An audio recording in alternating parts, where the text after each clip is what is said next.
Baby, don't you want the money? Me no suda, see me you need it, money da nida. What is the time? Baby, Tania, let us see. Baby, Tania. Baby, a long time I've not been taking you out today. So today, what I need to pay the game at home. Give me that way, you nice today. Girl, you better than the rest, you make me feel nice today, girl. Give me some sweet loving woman. You make me feel better than the rest. Some the respect over there, girl, you make me feel a man a boy with me. Me beg you higher, put me there, deep there, in your heart there. Some of me beg you higher, put me there, deep there, in your heart there. Adula dule mikata, dule sidi de diva. Iyo ni mumi sudira dule sidi. Baby don't you want the money, me ne suda. You shall go and look at it. Is that clear? Because this is not our language. We just learned it from some people. But the ones we have learned from our parents is Alu. We are now within the law to speak in Alu. Is that clear? So don't fear. If there is anything that you feel is very difficult to pronounce in English, just say it in Alu. We will help translate it to people who do not understand the language. Right? Only when the camera is coming, we also give you this chance to speak to us, and the big people need to get ready. I'm expecting us to be about 150 people here. So if you look around, I don't know if you have found that now. An estimate.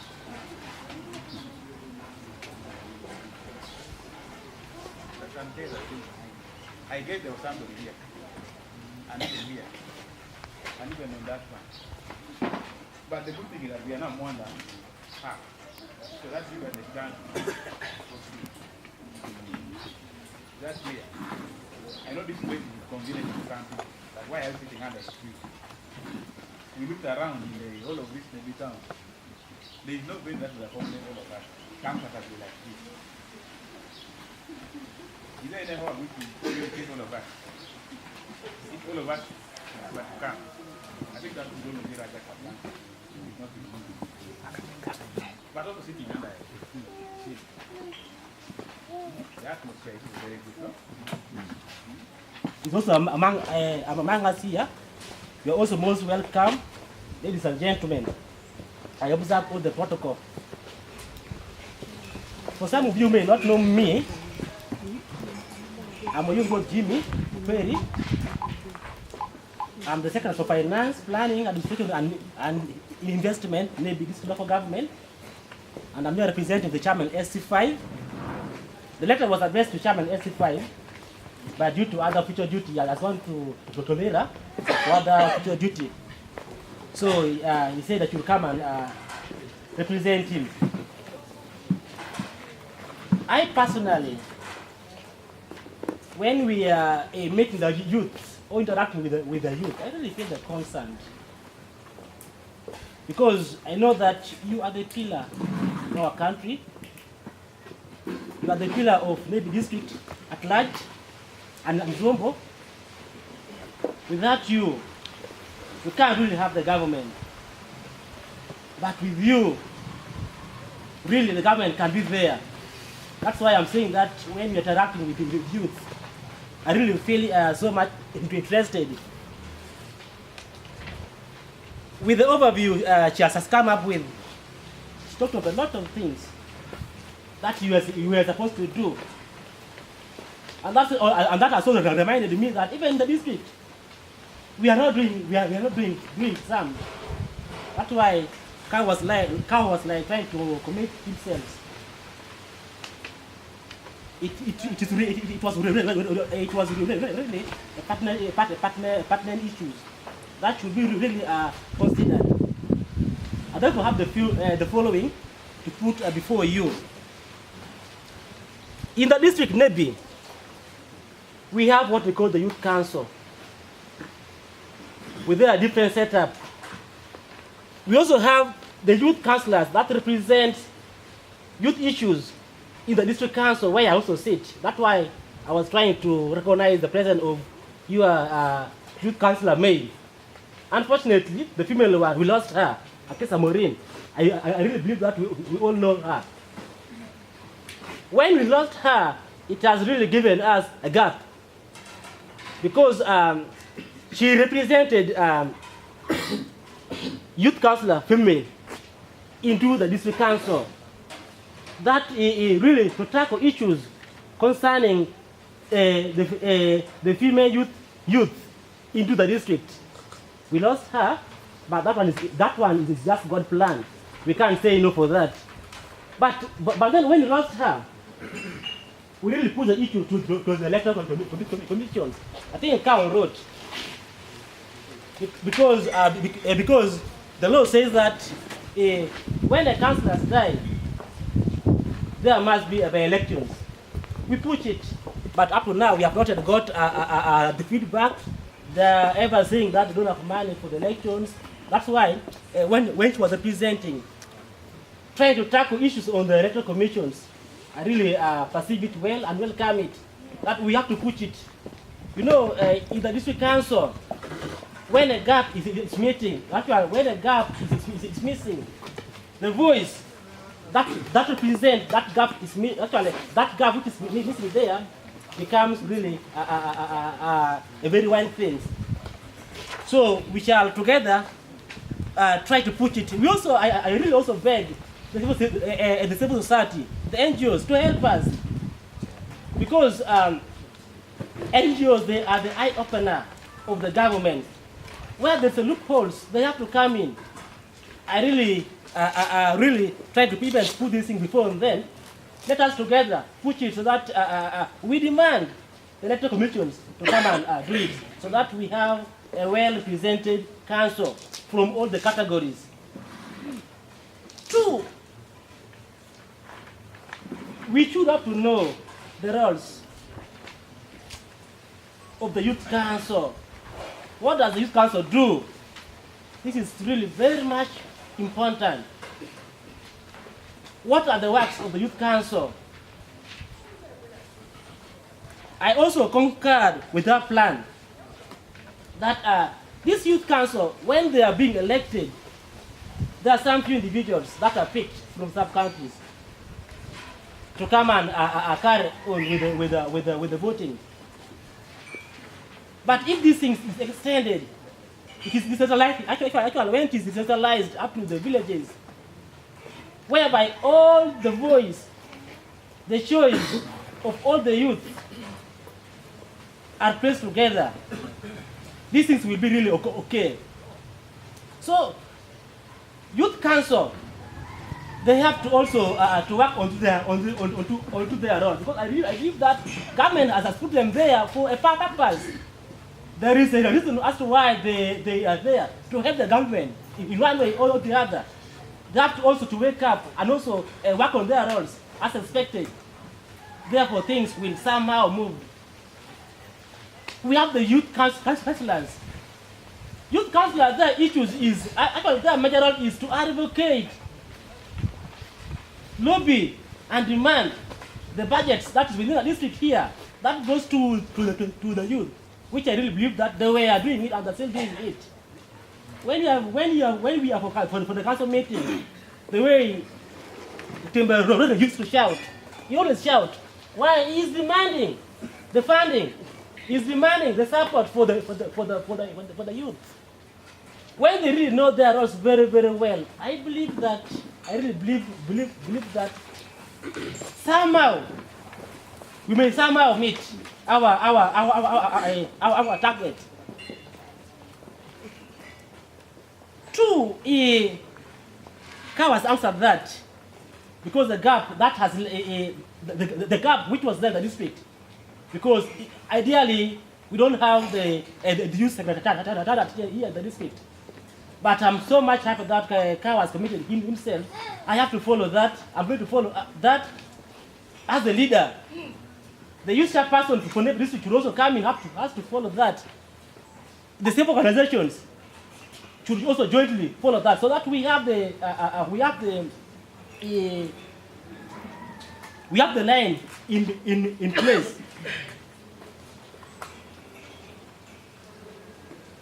2, we as a district, like me, the Secretary for Finance, my role is to ensure that the district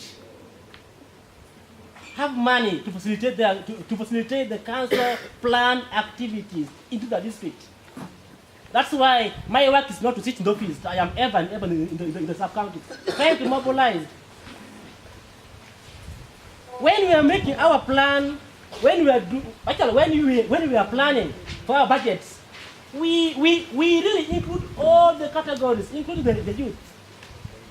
Except that the fund is so meager, very small. We really have a very small envelope. But still, from that small envelope, we tend to distribute things. Actually, someone in charge is Mr.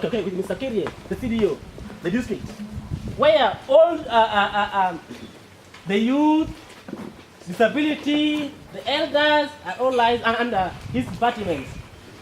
But that man is really very meager.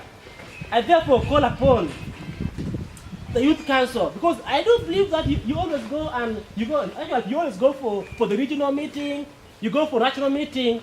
That's where you need to raise up, advocate. This money that comes to the district, this money is very small. But still we have to squeeze it to all the departments. I am really requesting the youth council, when you are there for your national meeting, that is what you need to really advocate for. You have a lot of activities to do, but the little money cannot enable you to do it. I believe that when you go for the national meeting, the MPs representing the youth, they are ever there. Their role is to really make noise in the parliament so that the budget is increased. Yes. They don't. Now, what are they doing there? Eh? You see, when you are elected on behalf of any, when you are elected on are we together? When you are sent to go actually when you are sent to go and represent, you have to talk on behalf of the people who have sent you, isn't it? The MP parliament, actually the MP youth who are in parliament, they have to really, you see from them, they have really a larger voice than us here in the district. When they make noise there, the funding will increase. When the funding has increased, we can also do it here in the district. But then when they are quiet, for sure and for sure, we shall be continuously making meager fine to all the departments. When you go politically, they are under the influence or under the control of certain people, regardless only for my brother in Western region, Karohanga, who can come out and speak on behalf of the politics. We see many things are going around the globe. But let me believe that this is the program which has come specifically for the youth of Uganda. And as well, youth of Nebbi district and Zombo as well, who are presented here. To me, if I would say our representatives at the parliament, they don't have even any mandate to be there. They are not representing us. We don't know them even. They're just spending our money for nothing. It's a wastage of our money, our resources, our taxes. The money that are being given to the youth MPs, the army representatives in the parliament, the elderly, the workers, this is insult of our revenue and the taxes at the highest order.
Very meager. It can't do much. They only buy stationery, they buy fuel, then they travel here and there, and then that is all. And the blame goes back to Minister of Gender. Minister of Gender will say, you people are blaming us. Minister of Finance is also underfunding us. Like that, that's the... And when you task the Minister of Finance to ask why there's underfunding to Minister of Gender, I will say there's a historical perspective. So it has been like that. And if there has been underfunding that the minister, it continues like that. Then you say, but really, is this an answer? But that's what they will tell you. What again should I say? We give out money to women who are between the age of 15 to 65. That one is not gender biased, because you can be young, you can be middle age, you can be old. Because if you are 65 years, you will have even retired, you have stayed for 5 years, you still benefit from WEP. We have given out some good amount of money also under WEP, but the women are bringing back theirs. Minister of Finance to us, although we have not recovered, they continue giving us. So, Orombi is here, he can attest to that. We trained some youth from Nebbi, Parombo, and Akura, about 10 groups. I have a son who is there. Your brother is there. He works in the Youth Livelihood Program. He always... Voting day of the recent youth elections, the NRM youth registry was used. So, you want a youth register specifically for all the youths in Uganda. Then a budget line for youth activities should be, an independent budget line for youth activities should be allocated. Then a youth parliament committee should be able to come up with an agenda that is comprehensive, purposely, for the youth activities. Then an independent youth ministry. Then you advocate for the eradication of youth MPs, I've said that. Then youth fund. Then the electoral college system. That system has that electoral college system should be avoided. You want the universal suffrage system where all the youth vote for their leaders. So have we left out anything? Yes. He has something. You can say it quickly, then we round up. To this, also an arrangement from the government to the youth, where the youth can access at least some fund to start up an enterprise or a business. Is there a youth fund?